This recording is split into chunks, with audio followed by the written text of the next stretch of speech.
akan membuktikan tentang peristiwa resonansi pada gelas kaca. Sebelum membuktikan, kami akan menjelaskan apa itu resonansi. Resonansi adalah terjadinya suatu benda yang bergetar sehingga menyebabkan benda lain bergetar dengan amplitudo yang lebih tinggi. Tujuan praktikum kali ini untuk membuktikan peristiwa resonansi pada gelas kaca. Yuk simak videonya.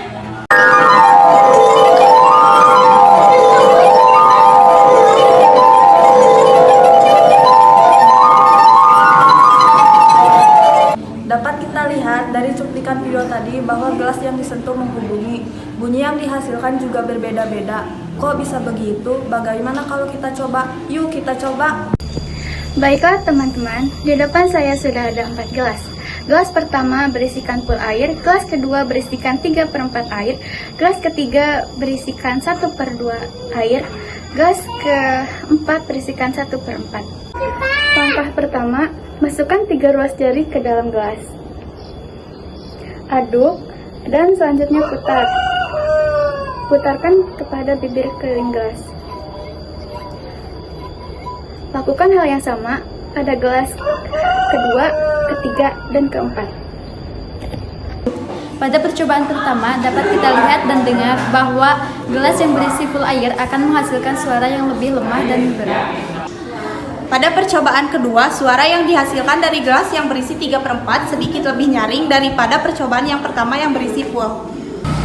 Pada percobaan ketiga, gelas yang berisi 1/2 air suaranya terdengar lebih jelas dan lebih nyaring daripada percobaan sebelumnya.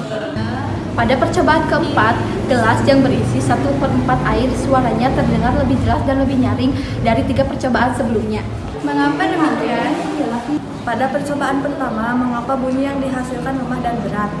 Itu karena pada percobaan pertama, pada gelas yang berisi full air tidak terdapat kolom udara. Karena itulah bunyi yang dihasilkan berat dan lemah. Pada percobaan kedua, mengapa bunyi yang dihasilkan sedikit lebih nyaring daripada percobaan pertama? Karena pada gelas yang berisi 3/4 air masih terdapat kolom udara. Karena itulah bunyi yang dihasilkan lebih nyaring daripada gelas yang pertama. Pada percobaan ketiga, mengapa bunyi yang dihasilkan lebih nyaring dari percobaan kedua dan pertama? Itu karena kolom udara yang terdapat pada gelas berisi 1,5 air besar daripada kolom udara yang dimiliki oleh gelas kedua dan pertama. Itulah yang menyebabkan suara yang dihasilkan lebih sedikit nyaring daripada gelas kedua dan pertama. Pada percobaan keempat, mengapa bunyi yang dihasilkan lebih nyaring daripada percobaan-percobaan sebelumnya? Itu karena kolom udara yang terdapat pada gelas 1/4 lebih banyak daripada gelas ketiga, kedua, dan pertama. Karena itulah bunyi yang dihasilkan lebih nyaring daripada percobaan ketiga, kedua, dan pertama. Tadi kan sudah dijelaskan kalau sumber getarannya adalah gelas yang disentuh. Nah, gelas disentuh supaya menghasilkan bunyi. Peristiwa yang dialami oleh udara di dalam kolom udara itulah yang menghasilkan bunyi. Jadi yang ikut bergetar adalah udara yang ada dalam gelas itu.